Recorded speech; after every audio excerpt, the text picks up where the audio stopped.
Dawson Rider Wiki. Hey YouTube, Dawson Rider here with kind of an obscure review look back at Power Rangers Micro Machines. I just realized Billy fell over. Way to embarrass us, Billy.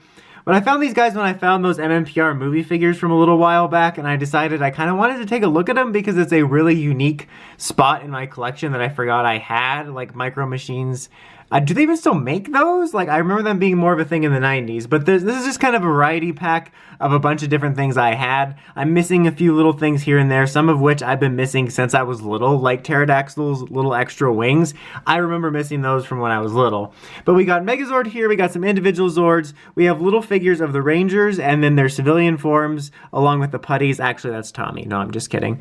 And then, of course, the cycles. So just kind of like an interesting assortment, not any specific review of like, oh, these are the figures, or these are the Megazord, just kind of a look at what came out during that time because they're kind of interesting. I guess we'll just start with the Megazord, which is basically just this small little mini Megazord figure. Wow, way to point out the obvious. Thank you, Catherine Obvious. But it's kind of, I would say, stylized in a way because it's, you know, done in that Micro Machine style with a way too small head for the body, which is actually kind of adorable, but it looks like it's fighting a monster that shrunk its head.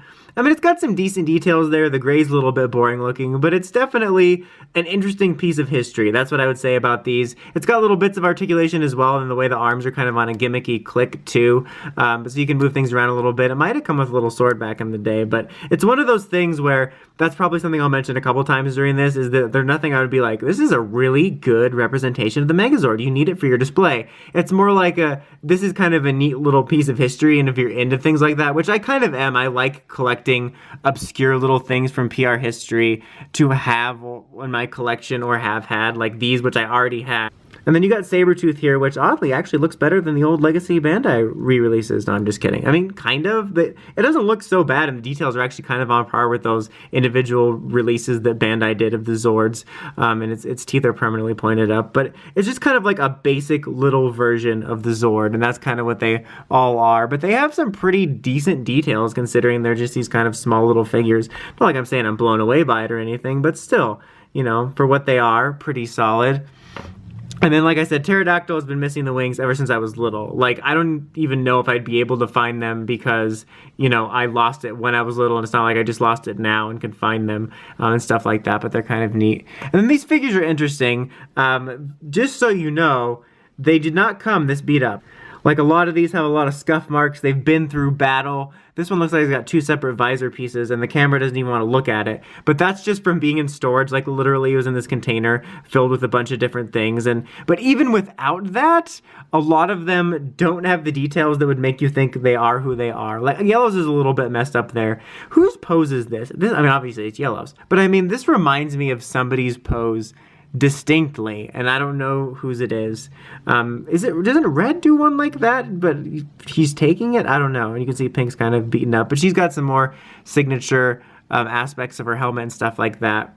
And the same thing with Black here. He's also got signature elements of his helmet that stand out. It's a little bit wide, but they're kind of weird because some of them hit the points of the helmet that they're to make it identifiable, but then others, or like on the other hand, they sometimes look a little bit bootleggy, which is kind of interesting. And I did find some weird bootlegs too, but you can see like that one's like completely scraped off. So yeah, it wouldn't be that beaten up. If you somehow have these newer than me, or find them new, or in like new condition, they're not gonna look like this. The human people fared better, except I don't think they ever had faces, so it's kind of like, hey, here's what it'd have been like in a horror movie if you had these characters without faces, because I mean, you can see those other ones were beaten up, right? But unless I had some really specific scratches on these from the containers they were in, I remember these guys never having faces.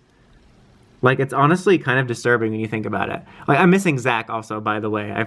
I forgot to mention that. I don't know where he went. But these are interesting because I felt like human figures are so few and far between, and we actually got a few little things like that during the MMPR era, which I thought was kind of neat actually, so I wanted to draw attention to that.